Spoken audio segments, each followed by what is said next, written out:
Greetings, brothers and sisters. So I'm just going to do a little video here. I also include this. This is for the Gratefullness meditation channel. I'll also include this on my journey series 116. So there's one long time viewer of this channel who started Saj Marg. I don't know, Heartfulness. I guess it was then 6 years ago, and she attended a gathering in India, the one my family and I attended. We saw her there. She's a person that heard about the Sajmarg Heartfulness back then system from my YouTube channel. And she wrote to me talking about the need for gatherings, how much she got from that gathering, and wanting to have gatherings in the future.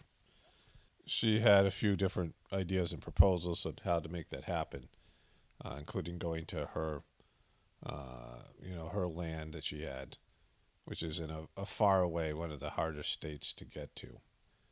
And I was going to address this with her personally, but I was going to have to talk about this with everybody as well, so I thought I'd just do it here as a way to save some time for me and my voice.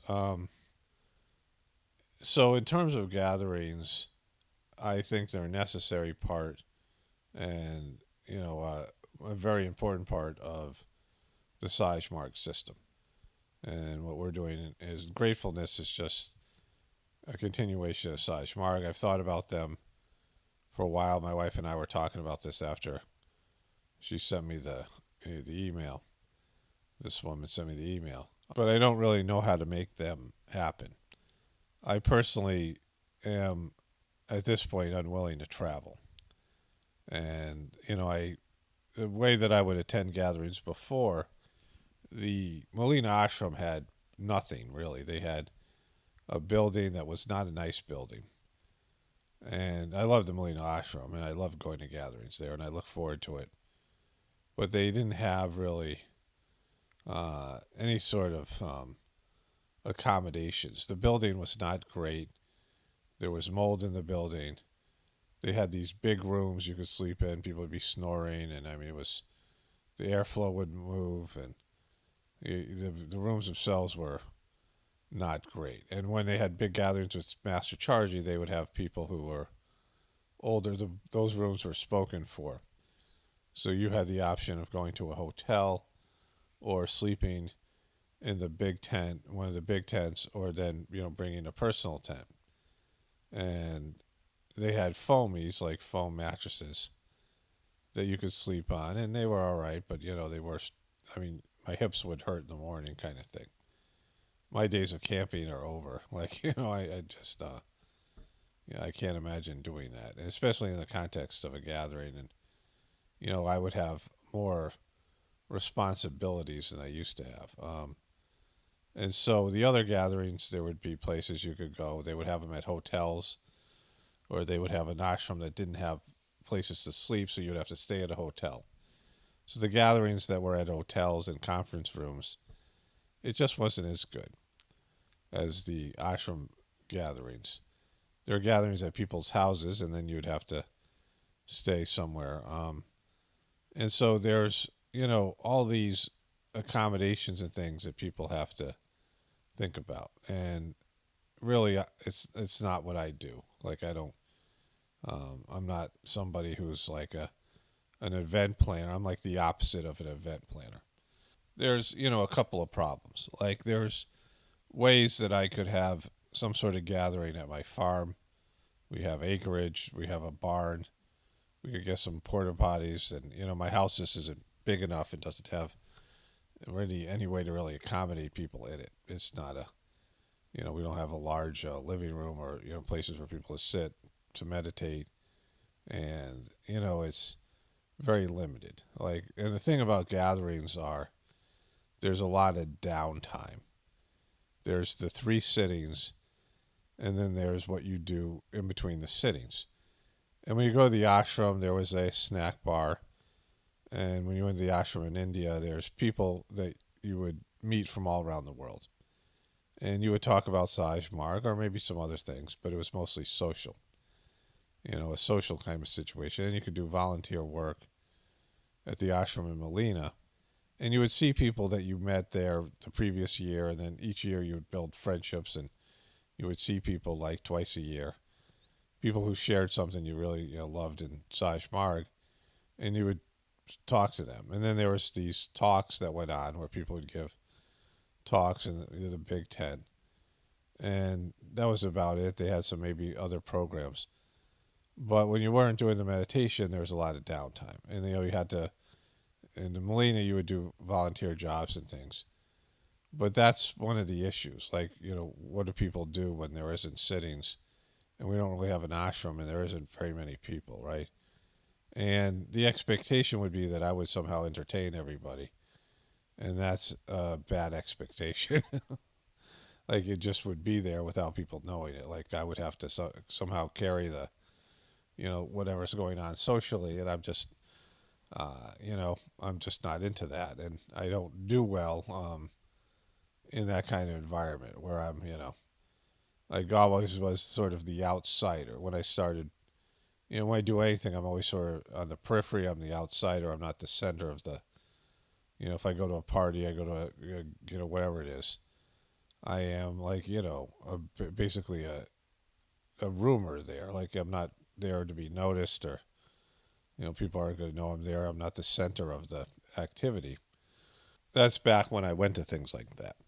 And so there's issues there. Like, what we have is people who don't know the value of a gathering and have never been to one.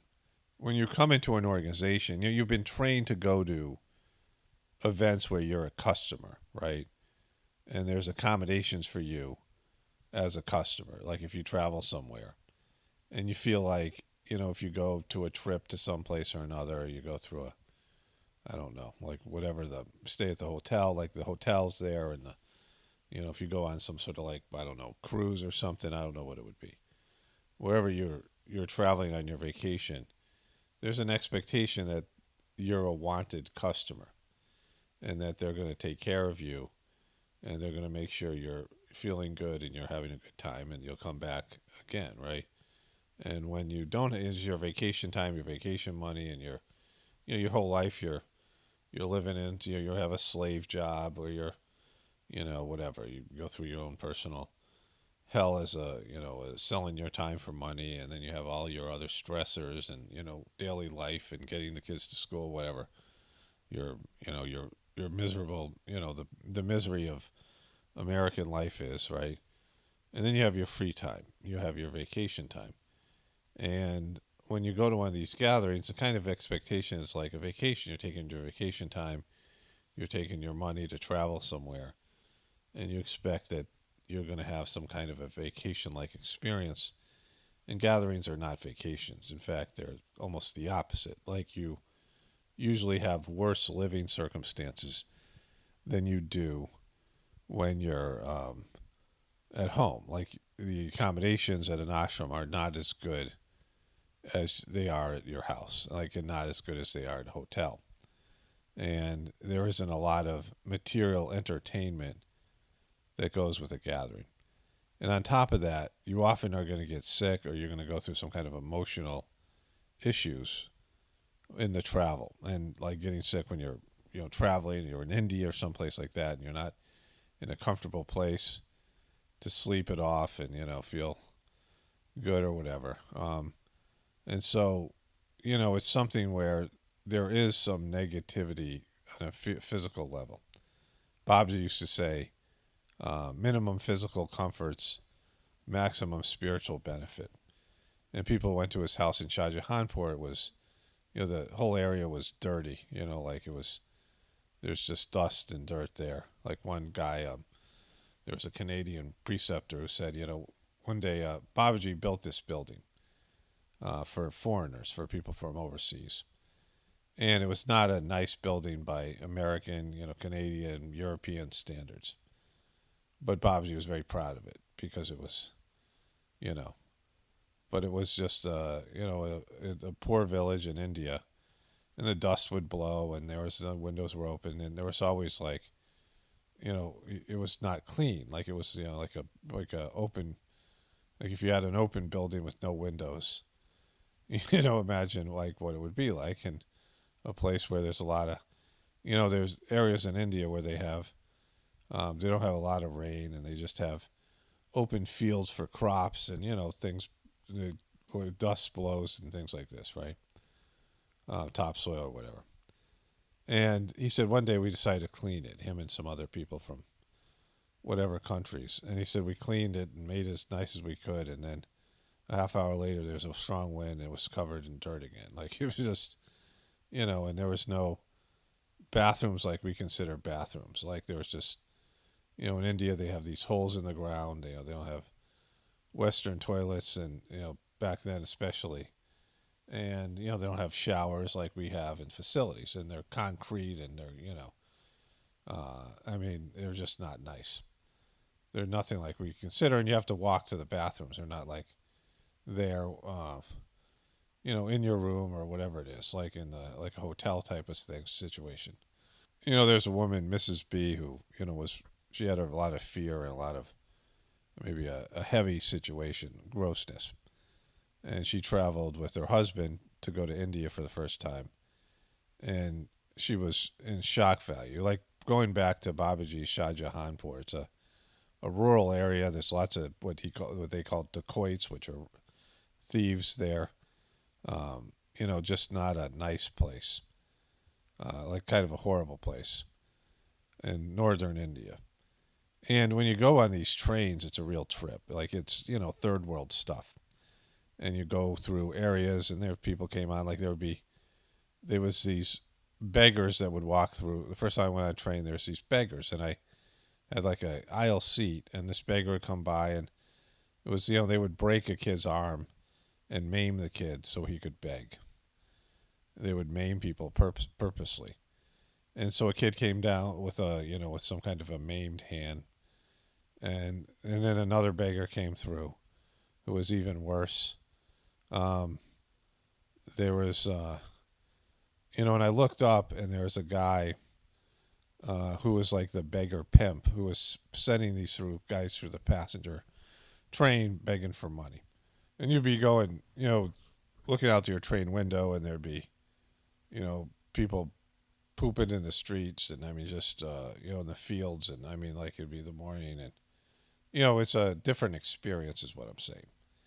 And this woman was kind of horrified by what she was seeing, and she was like, "I want to go back home," which is something that I saw her do at another gathering even years later in a local town. Like she was just one of those people, but she was telling me the story, and then they got off in Shah Jahanpur, and the place just doesn't look like anything.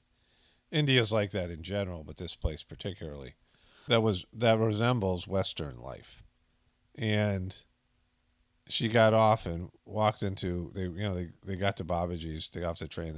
And she just wanted to go home the whole time. She was freaked out. And they got into Babaji's house, and she felt like she walked through a screen, like some part of her wasn't allowed in to Babaji's house. Like she turned around and looked at it because she thought they were going to see something physical had been removed from her. Like she walked through like a sieve, like a screen that you pour your pasta into, and something was left behind. Like she, only the subtle parts of her was allowed in. So she says, "Wow, there must be something to this, right?" Uh, but she struggled all the time going to gatherings, very fear based. She struggled going to India, and she had issues. But what would happen at a gathering was so special internally on a spiritual level that you would tolerate the lack of comforts and the stuff to do with going to India particularly, but even gatherings in America, that you would go through being sick. You would go through a tough trip. Sometimes there's just tough trips that are because there's cleaning, and it's hard to explain that to people. And then you would go, and like my first time, I've talked about my first time going to a gathering, and that's stands out in my mind because I got really sick and just wanted to go home the whole time. And I'm sleeping in a tent, and I'm miserable. And when people feel that way and they're going on their vacation time, and maybe you go and you bring somebody who's not into it or doesn't, like you might be more into it than your wife or your husband or your certainly your kids. And these gatherings, kids would have nothing to do and would be bored, and all of it, right? Like there wasn't activities for kids, and they would just walk around the ashram. There was other kids to talk to, but they didn't have things to do, and it was a big problem. And a lot of those kids, most of them, ended up not even starting or not even staying with doing the system. And I thought they were all second generation kids that would be into it. And so there's that aspect of it, and I'm not going to entertain people, and I don't have a solution for it.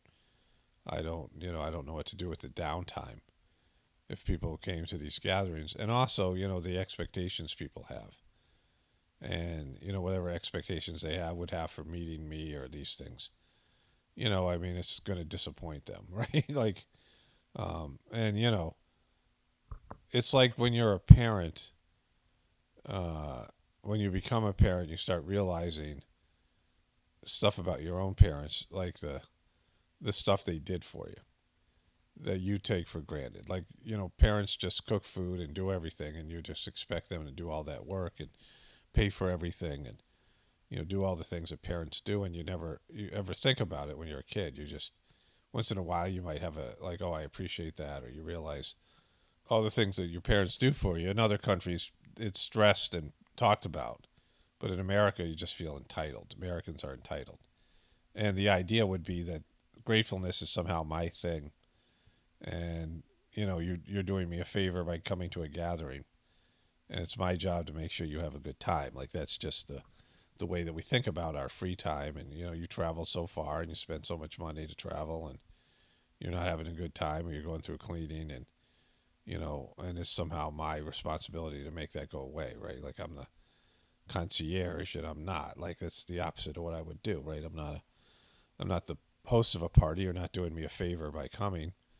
It's not something that's for me. It's for you, right? All these things that I do here in terms of gratefulness, they're for you. Like, they're my responsibility that I've been given, and, I have to discharge my duties, but, you're not doing it for me. You're not doing the meditation for me. It's not, and I wouldn't want that. Like, I wouldn't want, you need to do it for your own reasons, right? You have to benefit from it. Like, I don't want people just doing this because, they want to make me happy or something, because it doesn't. Like, I'd be fine just doing gratefulness on my own, what we call gratefulness. And, it's something where I told people about heartfulness, and people did heartfulness and they liked it, but then, the reality of dodgy sucking came into it. And then I started doing this thing on my own, and I realized it could be done on it can be done on your own. Each person can do this. But I was like, well, there's no support system for all these new people. So, I created the gratefulness thing, being led internally, but it's stuff for you. Like, it's not, I would benefit certainly from having a gathering, and I would like it for whatever, it was. Real gathering is something great to go to. Your participation in it is, for you. And when you go to a gathering and people work for their own, they want to contribute. People love doing jobs for Sajmark, volunteering their time. And Master Charji was all about work. His work ethic and the amount of work he did. And, the people who worked for the system, for themselves, right, volunteering for themselves, getting spiritual benefit from it, were following his example, right? Like, he was a extraordinary worker and volunteer himself, right? And so people would step up and do this work, but it took them a while. You're not going to do that in your first gathering. You're just feeling it out. You're just feeling the system out. And so you have to go to a gathering so it can prove itself to you, but there's all this work that has to be done. And I'm not going to do it. And my wife and I aren't going to do it. I talked to her. She's into it, but, having a gathering here or something like that. But, other people have to step up. And so there's an issue there, because it's all new people who would be going to their first gathering, and they're going to go through and have their experience and all of it, right? And it's so different than your American idea of, like I said, vacations, or American idea of enjoyment and things, and internalizing something. And it's not. The ashrams can be nice. They've done a nice job in Kana of making the place nice physically. And Chennai was like botanical gardens, but it wasn't like that in the beginning. I was there when it was just a couple of buildings in a field, but they're not resorts, right? You're not going to a resort. And so, people thinking that, like, you just go to a gathering, and your first couple of gatherings, you were asked to do a volunteer job in Molina. In India, they didn't want you to volunteer. They didn't want Westerners really doing work, because they do it away. It's done a different way in India, different kind of tools, and they had it was just, it wasn't a situation where you were going to be much help in the work that you were doing, and you were there also to enjoy to reflect, and go into some kind of spiritual retreat and benefit internally as much as possible, and then go back to your home and spread the energy. Maybe you were made a preceptor or something, or whatever it was, and you could help grow the system and bring something back to America or whatever country you're coming from. But what people don't understand is it's a volunteer organization. That this isn't a resort. It isn't something that you're blessing people. Like when people say I'm unsubscribing, right? Like you're blessing the Sajmark system by coming to the gathering. Like some of your stature, like a customer mentality, right? That you're somehow doing everybody a favor by going there, and they're not, accommodating you the way that you want, right? You're not having the standard of living that you're used to, right? When I was in India, they would do announcements. They would do announcements in English, and then in Tamil, and then maybe in a third language if there was a specific gathering going on for some part in India. Some, like they'd have local regional gatherings in the Chennai ashram from different Indian centers and Indian states, and they would speak that language during that time. And the gathering would go on, but other people would be using the ashram at the same time, the locals. And they did that with America. They did it with these various countries from Europe. And so, whatever language people spoke, they would do announcements in that language. And usually Tamil, because that was the local language, and English, because that was kind of the universal language for the whatever's going on there. And I noticed that when they would be giving the announcements, they would be speaking, and I wouldn't recognize any words. It sounded like gibberish to me. But if they were asking for volunteers, or they're saying there's volunteer posts available, they would say the word volunteer. And I was like, oh, that's kind of interesting that there's no word in their language for volunteer.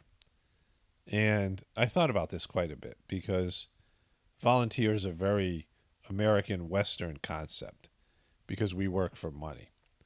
And any work that we do that we're not compensated for, we look as being like, well, why would I do that, right? And in a village-based, village-based type situation, tribal situation, doing more work is valuable. Like the more work you do, the more valuable you are to community, and you want to serve your community, you want to serve God, whatever. There's no thought about reward. There's no thought about praise or being patted on the back. And Master Charji used to say, the reward for work is more work, higher level work, and better work. Where, you think about the reward for work is pay and vacation and time off, and like, oh, I'm working hard. I get to go party. These things, right?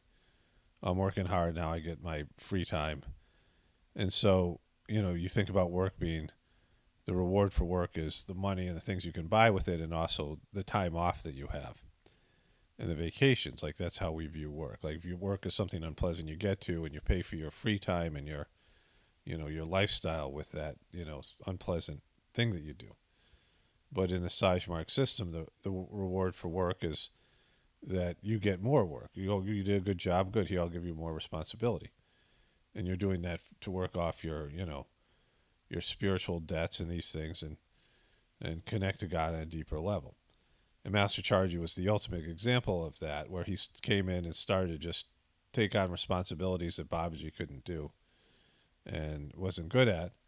Babaji was, maybe was dyslexic or something, and he was so far gone in terms of his, connection to the internal world, and he wasn't a businessman, and Chargy just started to run everything. And the more he did, the more Babaji gave him to do, and, he just ended up being, this capacity to work just kept on, growing, and his, abilities to do things and learning to do them and just executing those tasks to where he was working, almost 18 hours a day volunteering for the mission as he eventually became the master of the system. And he developed, they developed templates of how to pull off a big gathering in India and then other places in the world. And, the Indian culture itself has a lot of hospitality and these things built into their system. Like hospitality is, a huge part of the Indian culture. And so people would naturally do things in these gatherings and you wouldn't appreciate them because you think you're going on vacation or you're going to like a resort. You're not. And these are all volunteer people who are doing the work. And that's what you would come into as a new person. And that's how you should come into it, because you have to, the gathering has to be proved that it's going to be valuable. You're not going to, you're not going to, you might anticipate it, you might feel it coming, but until you experience a gathering, like I said, every day I was just, dreaming about going home and laying in my own bed and being able to recover from being sick. I was miserable. I was like shivering. I was cold. I didn't have enough, I didn't have a sleeping bag. It was cold. And even though it was like August in Georgia, the nights were cold and I was just, kind of miserable. And that was just the cleaning that happens. That always happens. And emotional things come up and all these things. And, it takes a while for you to be able to be mature and just, not react to them. Just you feel them, but you don't attend to them, and you go deeper into the meditation, the cleaning. Eventually, at the end, you feel great, and you want to come back for more. And then maybe you want to take on some work and responsibility in the future. But until that time, there's like a stopgap type of situation, a loss of people who did that. And I never ran a gathering before. I'm not a social person. Even on this YouTube channel or these YouTube channels, it's kind of like I'm hosting a party on the internet, right? Especially if you had a live show, which I wouldn't do because I'm not a party host. And, it's not in my nature. I've never thrown a party. Like I'm not, and I don't want to be the center of attention in these things. And I certainly don't want to feel like I have to go around and make everybody feel welcome. And, I guess, that would be what I should do, but make everybody feel like, I'm taking care of them because it's not in my personality. And so, you guys haven't had the ability to go to a gathering before to where you see value in it and you're willing to volunteer and do work and execute it and make it happen, right? And so, like, that's the issue. Like, I don't know where that would come from. Where, like, the people who ran the gatherings in America are now old. They're boomers, mostly hippie boomers, and, there's people who are, of course, Indians and Americans, and there isn't a new generation. I don't think there's a generation of young people, and they're all older than me.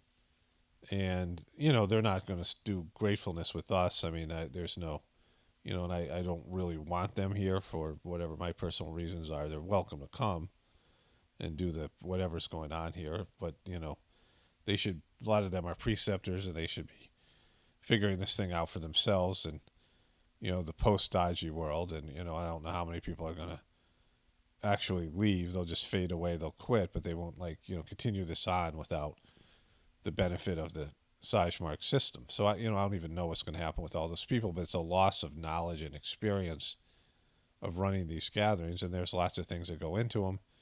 You got to feed everybody. And I'm not, going to cook for like 20 people for 3 days straight. The expectations of me stepping up and doing more than I'm already doing. I have realized now, and especially post-COVID, because I have weird idiosyncratic health, and I get headaches when my wife and I, drive somewhere or something. We go on a trip. Um, I just get headaches now, and I'm not really willing to fly in a plane again.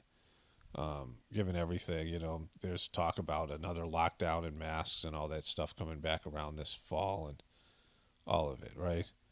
The new COVID variant. My wife was just talking about that this morning, and I just, I'm kind of zapped. And what makes me function here is that I stay in routine. And when I stray from routine, I just don't have the energy like I used to recover. I used to be able to travel and take whatever came my way, and it was go to India or whatever, get sick, and I was just young enough to deal with it. But now I just, I don't have it in me, and I've lost my enthusiasm for some of this stuff, and so I'm just not willing to um, get out of routine in some way and just be wiped out and all the stuff that's gone with it, right? I just don't have the energy for it anymore. And the whole thing with Dodgy and the whole thing of the way this went down, it's my enthusiasm's there for gratefulness for whatever it is, but it's not like it used to be, right? Things take their toll, just on an ego level, and just as you get older, you just don't have it like in you the same way as you did. The enthusiasm I had for Sajmark when I originally started, and all the things that have transpired, and the stuff with my divorce, and the stuff with the organization, the mission, the other people, and then Dodgy's, whatever the hell that is, right? And so, I guess what I'm saying here is, I see the need for gatherings, but I don't know how that will come about. And there can't be this expectation that I'm going to somehow step up and fill all the gaps and make the things happen, because it's not. Uh, you know, People can have their own gatherings. They can, I'm not, like I said, I'm not going to travel. This is something where you're connecting to God. As it stands now, there is, um, not that there's not really an organization here. There's no Gratefullness organization. There's a YouTube channel, and it's a way of conveying information. And I do this out of duty. Like, look at all my life here on YouTube, and I think I have two primary duties. One, to talk about the Sajmark system, because I believe that's the solution to all the other stuff I talk about here. And the other one is to talk about, things, and just certainly raising awareness about God within, which is a part of the first thing, the Sajmark thing.